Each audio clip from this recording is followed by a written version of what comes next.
Hello friends, welcome to our channel crime diary review. तो चलिए आज की कहानी शुरू करते हैं। तो क्या आप जानते हैं कि हमारे यहाँ एक ऐसा हत्याकांड भी हुआ था जो कि पूरे भारत के साथ साथ पूरे नेपाल को भी इसने हिलाकर रख दिया था। आज की कहानी ऐसे केस के बारे में है जो फिल्मों में स्ट्रगल करने आए हुए लोगों ने एक बहुत ही घिनौने व दर्दनाक हत्या को अंजाम दिया था। तो चलिए आज की कहानी को शुरू करते हैं। तो ये कहानी शुरू होती है उत्तर प्रदेश के सबसे पवित्र शहरों में से एक प्रयागराज से। इसे इलाहाबाद के नाम से भी जाना जाता है।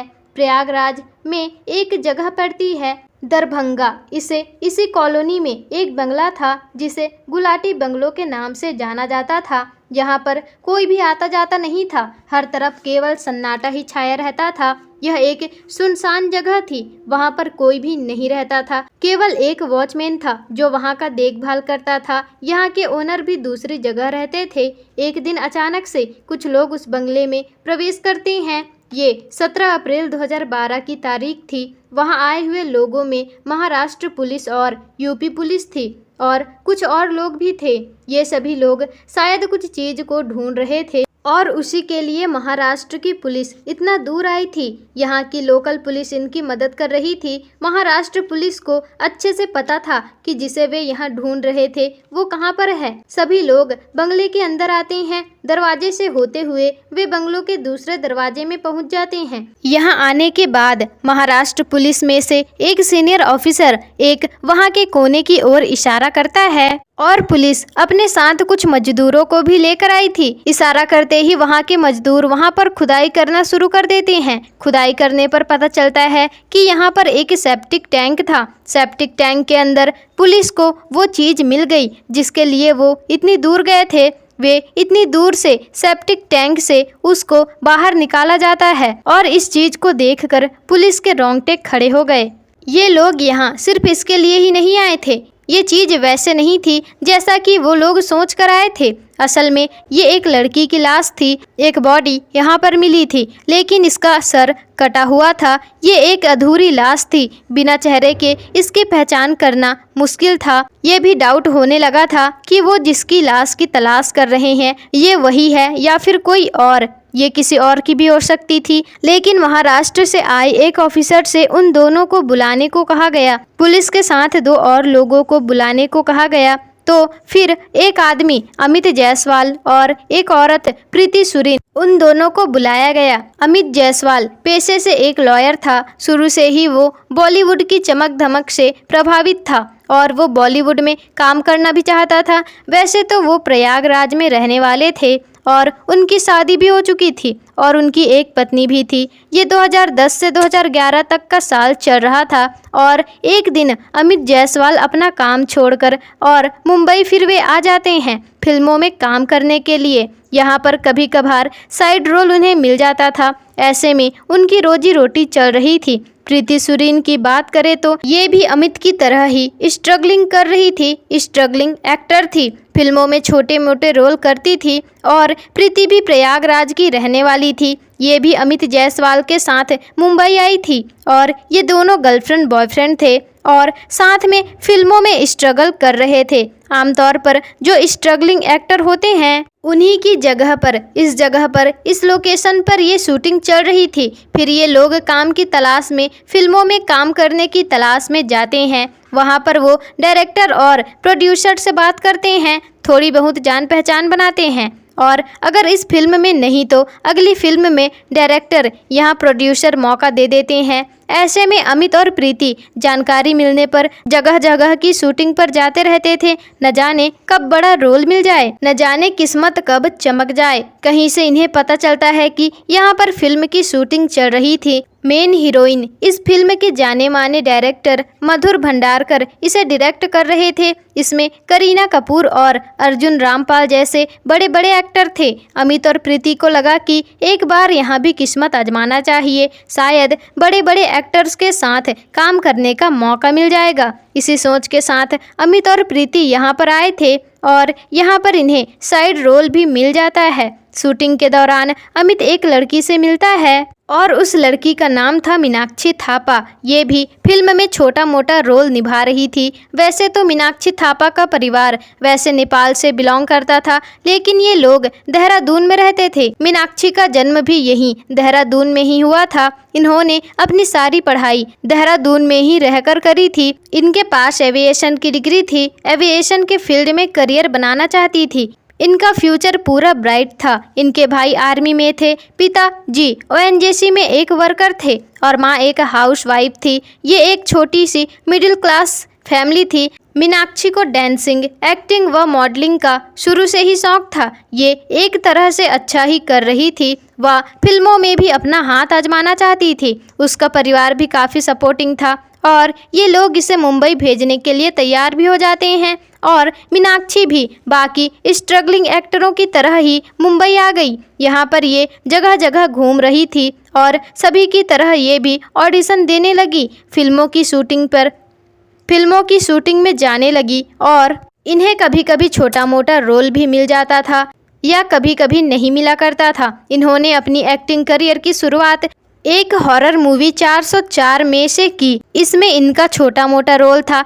फिर इनकी 3 फिल्म थी हीरोइन, इसे जो मधुर भंडारकर डायरेक्ट कर रहे थे। इसमें मीनाक्षी का छोटा सा रोल था। जब मीनाक्षी सेट पर आई तो इसी दौरान अमित की मुलाकात मीनाक्षी से होती है और मीनाक्षी की उसी टाइम थोड़ी सी बातचीत भी होती है। अमित मीनाक्षी को अपनी गर्लफ्रेंड प्रीति से मिलवाता है और अमित अपना इम्प्रेशन जमाने के लिए मीनाक्षी को बताता है कि ये बड़े बड़े डायरेक्टर लोगों को जानता है और पूरी फिल्म इंडस्ट्री में इसकी काफ़ी ज़्यादा जान पहचान है।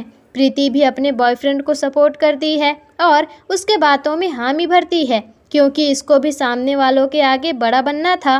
पर इन दोनों की ही बातें झूठ थी। वो तो खुद फिल्मों में स्ट्रगल कर रहे थे, काम के लाले पड़े हुए थे। कभी कभार फिल्म में छोटा मोटा रोल मिल जाता था। इधर दोनों की बातें सुनकर वो भी बोल देती है कि वो भी रॉयल फैमिली से बिलोंग करती है। एक्टिंग तो बस इसका शौक है, ये तो बस ऐसे ही काम करने को आ गई, वरना इसको काम करने की क्या ज़रूरत।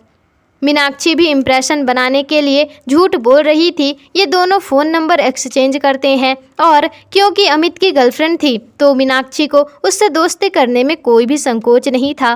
तीनों में दोस्ती हो गई और ये कॉफ़ी शॉप पर मिलने लगे। मीनाक्षी को लगता था कि अमित और प्रीति इसे बड़ी फिल्मों में काम दिलाएंगे, कि उसे फिल्मों में बड़े रोल मिलेंगे, उसका सपना पूरा होगा। इधर अमित और प्रीति भी सोचने लगे कि मीनाक्षी रॉयल परिवार से है, अमीर घराने की है, जब भी हमें पैसों की ज़रूरत होगी वो हमें पैसे दे सकती है। और इसी तरह एक झूठ ने दोनों ही पार्टी को बड़ी बड़ी उम्मीदें दे दी थी। अमित और प्रीति को फिल्मों में ज़्यादा काम नहीं मिलता था, उससे बड़ी मुश्किलों से उनका गुजारा होता था और बहुत ही तंगी रहती थी। जब इन दोनों की मुलाकात मीनाक्षी से होती है तो पैसे कमाने की घिनौनी तरकीब उनके दिमाग में आती है। और अभी मार्च 2012 का महीना शुरू ही हुआ था। दोनों मीनाक्षी से पैसे हड़पने का प्लान बनाते हैं और इस प्लान के चलते इन्हें कुछ आगे भुगतना तो तय ही था। तो मार्च के शुरुआती हफ्ते में अमित मीनाक्षी से कहता है कि उसने भोजपुरी फिल्म में तुम्हारे लिए बात की है, बड़ा रोल है, वह जाने माने बैनर के अंदर मूवी बन रहा है और अगर तुम इसमें काम करना चाहो तो तुम्हें गोरखपुर आना पड़ेगा। मीनाक्षी भोजपुरी फिल्म में काम करने को राजी हो गई और इसके बाद मार्च में ही अमित, प्रीति और मीनाक्षी तीनों ट्रेन पकड़ने के लिए स्टेशन आ गए और ट्रेन में बैठकर ये तीनों मुंबई से प्रयागराज आते हैं, क्योंकि प्रयागराज में अमित और प्रीति का दोनों का ही घर था और यहाँ से होकर ये गोरखपुर निकल चलेंगे। मीनाक्षी को इससे कुछ भी गलत नहीं लगा तो इस पर उसने कोई भी सवाल नहीं किया। प्रयागराज में दरभंगा कॉलोनी में एक बंगला था, गुलाटी बंगला, और उसके जो वॉचमैन थे, उसके जो केयर टेकर थे, वो प्रीति सुरीन के पिताजी थे। जिस दिन वे प्रयागराज आए उसी दिन प्रीति के पिता किसी काम से बाहर जा रहे थे। गांव जाने से पहले उन्होंने अमित, प्रीति व मीनाक्षी को एक साथ देखा था, क्योंकि अब गुलाटी बंगला में कोई भी और नहीं था तो सब कुछ खाली ही पड़ा था। तो प्रीति ने यहाँ देखभाल के बहाने यहाँ रुकने का इंतजाम तय कर लिया और 13 मार्च 2012 को ये तीनों गुलाटी बंगलो आ जाते हैं। मीनाक्षी अपनी माँ को रोज की तरह फोन किया करती थी और अपने बारे में सब कुछ बताया करती थी और ये भी बताया था कि भोजपुरी फिल्म में काम करने के लिए ही अमित और प्रीति के साथ वह गोरखपुर जा रही है। फिर उसके बाद 14 मार्च आ गया। वह शाम को मीनाक्षी की माँ ने फोन किया, उसने फोन उठाया ही नहीं। 15 मार्च को भी उसकी माँ ने अपनी बेटी को बात करने के लिए फोन किया, बेटी ने कुछ जवाब ही नहीं दिया। मीनाक्षी के भाई भी आए हुए थे। जब 2 दिन तक मीनाक्षी की माँ की बात मीनाक्षी से नहीं हुई तो उसने अपने बेटे को ये सारी बात बताई। बेटे ने अपने दोस्तों को मुंबई फ़ोन किया तो दोस्तों ने कहा कि वो कहीं शूटिंग पर गई होगी और लोकेशन ऐसा होगा कि वहाँ फ़ोन लग नहीं रहा होगा। ये जानकर माँ और भाई को थोड़ी सी तसल्ली हुई और 17 मार्च 2012 को मीनाक्षी के नंबर से माँ को मैसेज आता है कि अपनी बेटी को जिंदा देखना चाहते हो तो 15 लाख रुपए का इंतजाम करो। दूसरा मैसेज आया कि अगर तुमने पुलिस को कांटेक्ट किया तो हम तुम्हारी बेटी की अश्लील वीडियो बनाकर वायरल कर देंगे। ये मैसेज पढ़कर माँ बहुत ज़्यादा घबरा जाती है और अपने बेटे को इसके बारे में बताती है। इसी दिन मीनाक्षी के भाई मुंबई के लिए निकल जाते हैं और मुंबई आने के बाद वे मीनाक्षी के दोस्तों से मिलते हैं और उनसे बात करते हैं और उसी वक्त वो दोस्त मिलता है जो कि मीनाक्षी को अमित और प्रीति के साथ छोड़ने रेलवे स्टेशन गया था। भाई ये बात माँ को बताता है। माँ को ये बात तो मीनाक्षी ने पहले ही खुद बता रखा था। ये परिवार कोई बड़े राजघराने का तो था नहीं, इनके पास इतने पैसे नहीं थे, जितना था इन्होंने उतना ही मीनाक्षी के बैंक अकाउंट में ट्रांसफर कर दिया। टोटल 60,000 रुपए ट्रांसफर कर दिए थे। किडनैपर मीनाक्षी के फ़ोन से मैसेज करते थे और उसके ही बैंक अकाउंट में पैसे मांगते रहे। 19 मार्च तक भाई ने हिम्मत दिखाई और वे मुंबई के अंबोली पुलिस थाने में 19 मार्च तक भाई ने थोड़ी हिम्मत दिखाई व मुंबई के अंबोली पुलिस थाने में उसकी किडनैपिंग की रिपोर्ट दर्ज करा दी। क्योंकि मामला एक लड़की के किडनैपिंग का था तो पुलिस तुरंत ही इन्वेस्टिगेशन में लग जाती है। मीनाक्षी के दोस्तों से पुलिस पूछताछ करती है और इन सभी के बयान में 2 लोग कॉमन थे जिसके साथ मीनाक्षी गोरखपुर गई थी, अमित जायसवाल और प्रीति सुरीन। ये दोनों जहां मुंबई में ठहरे हुए थे। पुलिस वहां जाती है पर वहां पर कुछ भी खास नहीं पता चलता। इसके बाद उत्तर प्रदेश के पुलिस के साथ कांटेक्ट करके इन दोनों के घर में पूछताछ किया जाता है। प्रीति के घर वालों से पता चलता है कि अमित और प्रीति यहाँ पास में ही रहते थे और मीनाक्षी भी इनके साथ ही थी। 17 मार्च को पता चला था कि मीनाक्षी किडनैप हुई थी। 2 अप्रैल तक किडनैपर मैसेज करते रहे, फिर मैसेज करना बंद कर दिया। महाराष्ट्र पुलिस मीनाक्षी के नंबर को ट्रैक करना शुरू कर देती है और उसके बाद उसके बैंक अकाउंट पर भी नज़र रखा जाता है क्योंकि इसी में से किडनैपर ने पैसे मांगे थे और 60,000 रुपये भेजे भी गए थे। अभी भी ये पैसे उसी अकाउंट में थे। 14 अप्रैल आते आते मुंबई के बांद्रा इलाके में किसी ने मीनाक्षी के अकाउंट से पैसे निकाले थे। मीनाक्षी का सिम कार्ड यहीं पर एक्टिव दिखा रहा था और जैसे ही ये पुलिस को पता चला तो वो तुरंत ही बांद्रा के इलाके में पुलिस वहां भेजती है अपने टीम को, जहां से अमित और प्रीति गिरफ्तार हो जाते हैं। अब ये पता लग गया कि मीनाक्षी की किडनैपिंग इन्हीं दोनों ने ही की है। इनको अंबोली पुलिस स्टेशन लाया जाता है व इनसे पूछताछ किया जाता है। थोड़ी शक्ति दिखाने के बाद प्रीति टूट गई और उसने सारा सच बता दिया, जिसके बाद अमित भी कबूल कर लेता है। जब अमित प्रयागराज में रहता था वह और वकालत करता था तो इसी दौरान इसकी प्रीति से अफेयर शुरू हो गया। अमित की पत्नी को जब ये अफेयर वाली बात पता चली तो अमित को घर से निकाल दिया गया। इसके बाद अमित और प्रीति साथ में ही मुंबई आ जाते हैं और फिल्मों में एक्टिंग करने के लिए हीरोइन मूवी के सेट पर इनकी मुलाकात मीनाक्षी थापा से होती है और जो कि खुद को राजघराने की कहती है। मीनाक्षी के अमीरीगिरी को देखते हुए इन्होंने उससे दोस्ती की व नंबर भी एक दूसरे को दे दिया। वह उसका भरोसा जीता, यहाँ तक कि उन्होंने मीनाक्षी के कार्ड का पिन भी जान लिया था। और अब अमित और प्रीति प्लान बनाते हैं मीनाक्षी को भोजपुरी फिल्म में रोल दिलाने का लालच दे करके मुंबई से प्रयागराज उसे ले आते हैं। 13 मार्च को ये खाली पड़े गुलाटी बंगलों में आते हैं और जिसके वॉचमैन प्रीति के पिताजी थे और ये 13 मार्च को ही गांव जा रहे थे। प्लान के अनुसार इन्होंने मीनाक्षी के फ़ोन को ले लिया। उसकी हरकतों से 15 मार्च तक मीनाक्षी को लग गया कि कुछ तो गड़बड़ है। ये मीनाक्षी को घर वालों से बात नहीं करने दे रहे थे और ना ही बंगले से बाहर जाने दे रहे थे। इसलिए 15 मार्च के दिन इनकी बहस होती है और अमित ने गुस्से से मीनाक्षी का गला घोटना शुरू कर दिया और तब ये लोग पीछे नहीं हट सकते थे। अगर इसे जिंदा छोड़ दिया जाए तो इसकी रॉयल फैमिली इसे नहीं छोड़ेगी और अमित ने उसका गला घोटकर मीनाक्षी का वहीं पर कत्ल कर दिया। अब हुआ ये कि बहुत लोगों ने इन्हें साथ में देखा था। बॉडी को ऐसे ही छोड़ दिया जाता तो हम दोनों फंस जाएंगे।